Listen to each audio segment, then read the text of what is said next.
सोचिए, एक सम्राट के पास तलवार है, सेना है और पूरी दुनिया जीतने की शक्ति है। लेकिन वह अचानक तलवार जमीन पर रख देता है क्योंकि उसने खून देखा है, लाशें देखी हैं, चीखें सुनी हैं। ये कहानी है अशोक की और उसकी सबसे अलग लड़ाई की, धम्म की लड़ाई। कलिंग के युद्ध के बाद अशोक रात भर सो नहीं पाया। आंखों के सामने वही दृश्य बार बार लौटकर आते रहे, जलते हुए घर, रोते हुए बच्चे और लाशों से भरी धरती। सुबह जब वह उठा तब वह वही अशोक नहीं था जो कल तक था।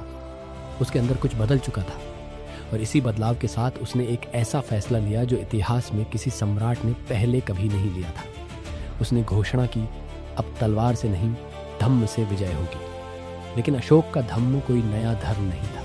ये न बौद्ध था, न जैन, न किसी एक परंपरा से जुड़ा हुआ। ये एक जीने का मार्ग था।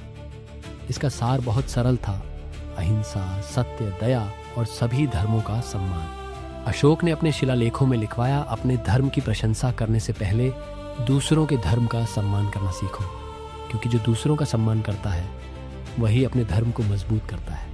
लेकिन केवल संदेश देना काफ़ी नहीं था।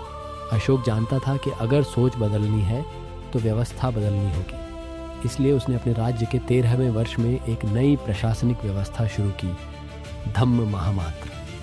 यह लोग सेना के अधिकारी नहीं थे, ये थे समाज के मार्गदर्शक। ये गांव गांव जाकर लोगों को बताते थे कि एक दूसरे के साथ कैसे जीना है, कमज़ोर की मदद कैसे करनी है और राज्य को एक परिवार की तरह कैसे बनाना है। अशोक ने सड़कों के किनारे वृक्ष लगवाए, यात्रियों के लिए सराय बनवाई, कुएं खुदवाए, अस्पताल खुलवाए, सिर्फ इंसानों के लिए नहीं बल्कि पशुओं के लिए भी। उसका मानना था कि एक सम्राट की असली शक्ति उसकी सेना नहीं बल्कि उसकी प्रजा की खुशी होती है।